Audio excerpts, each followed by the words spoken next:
Good evening friends, welcome back to our channel unemploy. So first అయితే video మొత్తం చూడండి, నచ్చితే సబ్స్క్రైబ్ చేసుకోండి. Okay, so let's get into the topic. So మీ ముందుందైతే చూడండి. సో కానిస్టేబుల్ ఇన్ సిఏపిఎఫ్ అంటే central armed police force and NIA SSF riflemen Assam rifles 2021ది. అంటే నేను డిగ్రీ ఫైనల్ ఇయర్లో ఉన్నప్పుడు ఫర్ ద ఫస్ట్ టైం నా లైఫ్లో నేను ఎస్ఎస్సి జీడీకి అప్లై చేసిన. అదే నా ఫస్ట్ నోటిఫికేషన్. ఓకేనా, నాకు ఎగ్జామ్ అయితే క్లియర్ అయిపోయింది. అప్పుడు నేను ఏం ప్రిపేర్ కాలేదు. నాకు డిగ్రీ ఫైనల్ ఇయర్ అంటే 5th sem 6th sem exams రాసుకుంటా నేను ఆ బీజీలో ఉన్నా. ఎగ్జామ్ వచ్చేసి నేను నార్మల్గా అటెంప్ట్ చేసిన. సో అప్పుడున్న నా బేసిక్ నేను స్కోర్ తోటి ఏదో రీజనింగ్ ఇంగ్లీష్ కొంచెం పెట్టేసి బార్డర్లో క్వాలిఫై అయినా. నేను ఎట్లా క్వాలిఫై అయినా చూపిస్తా ఇప్పుడు మీకు. ఎందుకంటే సేమ్ ఇదే స్కోర్ కార్డ్ ఇప్పుడు మనకు వస్తుంది. చాలామందికి తెలియదు, కొత్త వాళ్ళకి. ఓకే, లాస్ట్ టైం రాసిన వాళ్ళకంటే ఐడియా ఉంటుంది కానీ తెలియదు. అందుకోసమే ఒకసారి స్కోర్ కార్డ్ అనేది చూపిస్తా. అండ్ ఇంకా ఈ వీడియోలో NCC bonus marks, normalisation score ఎప్పుడు ఆడితే అంటారు కదా. సో వాటి మెయిన్ ఇంపార్టెన్స్ ఏంది, అవి ఎప్పుడు ఆడితే కూడా మీకు విత్ ప్రూఫ్ ఇందులోనే ఉంటుంది. ఎందుకంటే ఇది కూడా స్కోర్ కార్డే కాబట్టి ఇది చూస్తే మీకు అర్థమైపోతుంది. ఓకేనా, సో సేమ్ ఇట్నే వస్తుంది మనకు. ఫస్ట్ వచ్చేసి క్యాండిడేట్ డీటెయిల్స్ వస్తాయి. ఫస్ట్ మనం మెయిన్ థింగ్ రూల్ నెంబర్ చూసుకోవాలి. ఎందుకంటే ఇప్పుడు లిస్టులు వస్తాయి కదా, లిస్టులు వచ్చినప్పుడు 2 లక్షలతో ఆల్మోస్ట్ 2,10,000 మంది లిస్ట్ వస్తుంది మనకు జీడీ రిజల్ట్స్ వచ్చిన తర్వాత. ఆ పీడిఎఫ్లో నీ పేరు ఉన్న క్యాండిడేట్ సేమ్ నీ సర్నేమ్, నీ పేరు యాజ్ ఇట్ ఈస్ నీ నేమ్ ఉన్న క్యాండిడేట్ వేరే వాళ్ళు కూడా ఉంటారు. ఓకేనా, సో నీదే ఇంటి పేరు ఉంటుంది, నీదే పేరు ఉంటుంది, సేమ్ నీ పేరే వేరే తోడు కూడా ఉంటారు, అట్లా ఒకడు. సో అప్పుడు పేర్లు చూసుకొని నువ్వు క్వాలిఫై అయినావని అనుకుంటే సో ఒకసారి క్రాస్ చెక్ చేసుకోవాలి. అదే రూల్ నెంబర్, నీ హాల్ టికెట్ నెంబరు ప్లస్ పేరు 2 ఉంటాయి అక్కడ. హాల్ టికెట్ నెంబర్ కూడా చూసుకోవాలి. సో మా ఫ్రెండ్ది లాస్ట్ టైం అట్నే అయింది. సో వాడి పేరు వచ్చింది, ఆడు ఈవెంట్స్ కూడా ప్రాక్టీస్ చేసిండు. సో తర్వాత దానికి తెలిసింది ఏంటంటే ఆడు మళ్ళీ రీచెక్ చేసుకుంటే ఆ పేరు అందే ఉంది, బట్ హాల్ టికెట్ నెంబర్ అది కాదు, అంటే వేరే క్యాండిడేట్ అతను. ఈయన హాల్ టికెట్ నెంబర్ లేదు అక్కడ. అట్లుంటుంది, జరుగుతుంది కొద్దిసార్లు. సో ఇది name, father name, mother name అన్నీ ఉంటాయి. ఇక్కడ ఓబీసీ, ఇక్కడ ఈ ఓబీసీ 6 ఉంది కదా, ఈ 6 అనేది నార్మల్ నెంబర్, అది అంతే. కోడ్ ఉంటుంది కదా, ఎస్సీకి ఒక్క కోడు, ఎస్టీకి ఒక్క కోడ్ అంటే నార్మల్గా ఉంటుంది. ఇది ఎన్ని నెంబర్ అన్నా అని కూడా కొంతమంది అడుగుతారు. ఓబీసీ అంటే ఓబీసీకి 6 అని అట్లా కోడ్ చిన్నది అంతే. జెండర్ ఉంటుంది, మన డేట్ ఆఫ్ బర్త్లు ఉంటాయి. నెక్స్ట్ క్యాండిడేట్ డీటెయిల్ తర్వాత నెక్స్ట్ ఏముంటుంది, డొమిసిల్ సర్టిఫికేట్ ఇంపార్టెంట్. డొమిసిల్ అంటే రెసిడెన్స్ అన్నట్టు, అంటే మీరు ఏ స్టేట్కి సంబంధించిన వాళ్ళు అనేది. ఓకేనా, రెసిడెన్స్ సర్టిఫికేట్ మన స్టేట్లో ఉంటుంది కదా అది. Last time residence certificate Telangana వాళ్ళని కొంతమందిని అడిగారు, కొంతమంది డొమిసిల్ సర్టిఫికేట్ తీసుకుపోయారు. అదైనా ఇదైనా కన్సిడర్ చేసుకున్నారు. ఓకేనా, సో మనకి డొమిసిల్ సర్టిఫికేట్ ఫార్మేట్ కూడా ఉంటుంది, అది మనకు డొమిసిల్ తీసుకురమ్మంటారు. ఎస్ఎస్సి జీడీ మెడికల్ టైం అప్పుడు, ఇప్పుడు కాదు. మెడికల్ టైంలో డొమిసిల్ సర్టిఫికేట్ తీసుకురమ్మంటారు. ఏపీ వాళ్ళని లాస్ట్ టైం మొత్తం అందరినీ డొమిసిల్ తీసుకురమ్మన్నారు. తెలంగాణ వాళ్ళు మన స్టేట్ రెసిడెన్స్ సర్టిఫికేట్ కొంతమంది తీసుకపోతే యాక్సెప్ట్ చేశారు, కొంతమంది ఏమో డొమిసిల్ తీసుకుపోయారు. సో ఇక్కడ నక్సల్ డిస్టిక్ అంటే నో, ఇక్కడ బార్డర్ డిస్టిక్ అంటే నో. నక్సల్ వాళ్ళకి ఇక్కడ ఎస్ అని పడుతుంది. స్కోర్ కోడ్ వచ్చిన తర్వాత చూసుకోవచ్చు. డిస్టిక్ వచ్చేసి రాజన్న సిరిసిల్ల అన్నది, స్టేట్ వచ్చేసి ఇది. ఇక్కడ ఏ డిస్టిక్ అయితే వస్తుందో అదే మీ డిస్టిక్. ఆ డిస్టిక్లోనే మీరు సర్టిఫికేట్లు అనేది తీసుకుపోవాలి. ఓబీసీ అయినా, ఎస్సీ అయినా, ఎస్టీ అయినా. సో మీ ఎంఆర్ఓ ఆఫీస్లో తీసుకుపోయి మీ స్కోర్ కార్డులో ఏ డిస్టిక్ ఉంటే ఆ డిస్టిక్కి సంబంధించిన సర్టిఫికేట్లు తీసుకుపోవాలి. మీరు అప్లికేషన్లో ఒక డిస్టిక్ పెట్టి, సో అది స్కోర్ కార్డులో ఒక డిస్టిక్ వస్తుంది. సో మీ ప్రజెంట్ డిస్టిక్ వేరు ఉంటుంది. కొంతమంది ఓల్డ్ డిస్టిక్స్ పెడతారు. ఓల్డ్ డిస్టిక్ పెడితే స్కోర్ కార్డులో కూడా ఓల్డ్ డిస్టిక్ వస్తుంది. కానీ నువ్వు సర్టిఫికేట్ తీసుకుంటే నీ సర్టిఫికేట్ మీద ఏ డిస్టిక్ ఉంటుంది. ఇప్పుడు మనం ఎంఆర్ఓ ఆఫీస్కి వెళ్ళి సర్టిఫికేట్ తీసుకుంటే ప్రజెంట్ మన డిస్టిక్ పడుతుంది, న్యూ డిస్టికే ఉంటుంది, అప్డేట్ అయిన డిస్టిక్. సో అది కొంచెం ప్రాబ్లం అయ్యే ఛాన్స్ ఉంటుంది. సో చూసుకోండి అది. నెక్స్ట్ వచ్చేసి ఇది మూడోది, ఇది ఇందులోనే ఉంటుంది. ఇక్కడ చూడండి main thing, score in computer based test. అప్పుడు నేను చాలా తక్కువ స్కోర్ చేసిన, బార్డర్లో క్వాలిఫై అయినా. నాకు అప్పుడు ఏం తెలియదు. సో డిగ్రీ ఫైనల్ ఇయర్లో ఉన్నప్పుడు నార్మల్గా అటెంప్ట్ చేసిన. ఇక్కడ ఫస్ట్ ఎన్సీసీ ఉందా లేదా అని ఫస్ట్ కాలం ఉంటుంది. ఇక్కడ చూడండి నాది బి సర్టిఫికేట్, ఇది మొత్తం స్క్రీన్ షాట్లో పోయింది. బి సర్టిఫికేట్, ఇక్కడ బి ఉంది కదా, ఎన్సీసీ బి సర్టిఫికేట్. ఓకేనా, ఎన్సీసీ బి సర్టిఫికేట్ అప్పుడు నాకు ఉండే. సో మీకు స్కోర్ కార్డులో ఎన్సీసీ ఉందా అంటే ఇక్కడ ఎన్సీసీ చూపిస్తుంది, లేదంటే ఇక్కడ నో అని పడుతుంది. ఓకే, సో ఇది మీరు చూసుకోవాలి. నెక్స్ట్ వచ్చేసి next column part A, part B, ఇక్కడ పార్ట్ సి, పార్ట్ డి. అంటే ఫస్ట్ వచ్చేసి జనరల్ ఇంటెలిజెన్స్ అండ్ రీజనింగ్ ఎన్ని మార్కులు వచ్చినాయి. అప్పుడు ఎంత, మొత్తం 25 100 మార్కులకు పేపర్. అప్పుడు ఇది 100 మార్కులకు, 160 మార్క్స్కి కాదు, 100 మార్కులకి ఈ పేపరు. 2021లో 100 మార్కులకే ఉంది. ఇప్పుడు వచ్చేసి 160 మార్కులకి అయింది. ఓకేనా, అప్పుడు 100 క్వశ్చన్లు 100 మార్కులు. సో నేను రాసినప్పుడు స్కోర్ వచ్చేసి 25 ఉండే, దీనికి 25, దీనికి 25, దీనికి 25, దీనికి 25 ఉండే. ఓకేనా, సో ఇప్పుడు మీకు చెప్తుంది ఏంటంటే ఇది 25కి అప్పుడు నాకు 12.5 వచ్చింది. రీజనింగ్ అనేది ఈజీ ఉంటుంది. 25లో సగం చేసిన నేను ఎగ్జాక్ట్గా. ఓకేనా, సగం స్కోర్ చేసిన. ఎందుకంటే రీజనింగ్ వితౌట్ ప్రాక్టీస్ మీ బేసిక్ నాలెడ్జ్ తోటి ఒక ఇంటర్మీడియట్ కంప్లీట్ అయిన స్టూడెంట్, ఒక డిగ్రీ చదువుతున్న స్టూడెంట్ ఈజీగా చేస్తాడు.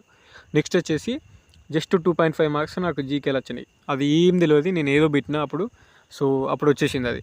నెక్స్ట్ వచ్చేసి ఎలిమెంటరీ మ్యాథమెటిక్స్ కూడా 3.75 వచ్చినాయి. అది కూడా ఏం తెలియదు, ఏదో కొన్ని పర్సంటేజ్ క్వశ్చన్లు కానీ ఈ నార్మల్ క్యాలిక్యులేషన్స్ ఉంటాయి సింప్లిఫికేషన్, అప్పుడు సింపుల్గా చేసేస్తే అది కొన్ని క్వశ్చన్లు కలిగినాయి.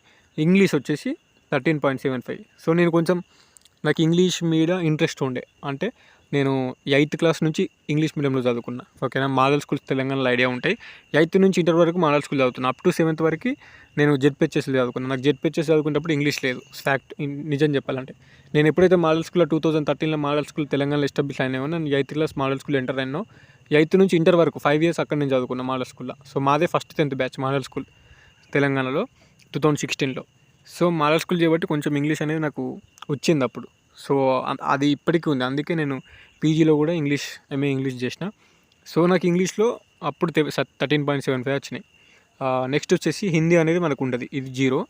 సో ఈ టోటల్ స్కోర్ చూసుకోండి. సో రా స్కోర్ వచ్చేసి టోటల్ స్కోర్, ఇది కీలో వచ్చిన స్కోర్. ఫైనల్ కీలో మీకు వచ్చిన స్కోర్ ఇది 32.5 వచ్చినాయి నాకు. ఓకేనా, 32.5 వచ్చినాయి. 32.5కి నేను ఎలిజిబుల్ కాదు. ఇది రా స్కోర్ వచ్చేసి 32.5 నాకు. ఓకేనా, 32.5 వచ్చినాయి. కానీ 32.5కి నేను ఎలిజిబుల్ కాదు. అప్పుడు కట్ ఆఫ్ ఎంత ఉంది తెలుసా, 36.11 ఉంది. OBC cut off, Telangana OBC general district cut off 36.11 ఉంది. Telangana OBC general category cut off.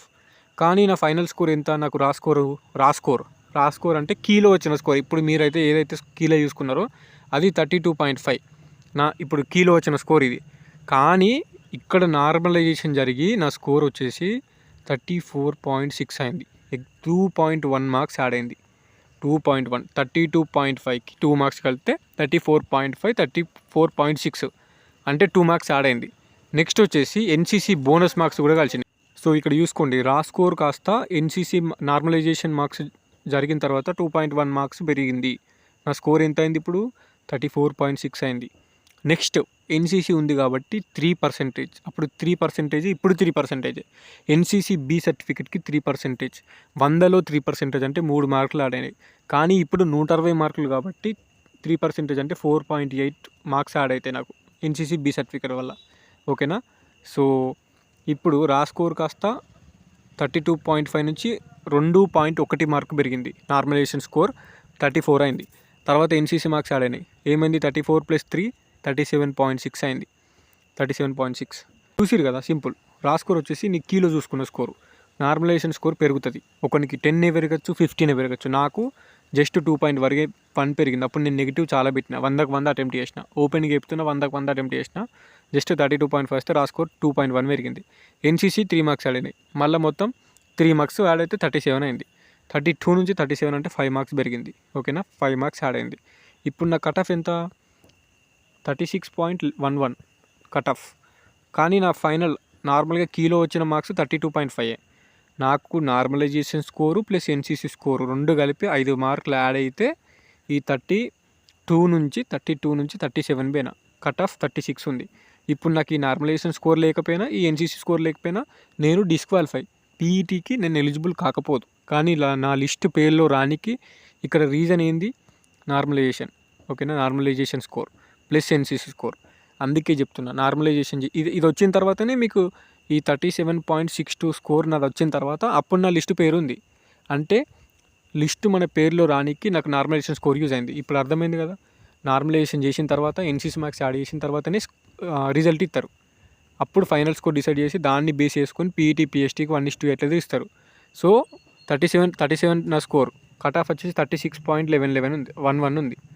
So నేను పీఈటీ లిస్ట్ వచ్చిన, నాకు నార్మలైజేషన్ స్కోర్ యాడ్ అయింది, ఎన్సీసీ స్కోర్ యాడ్ అయింది.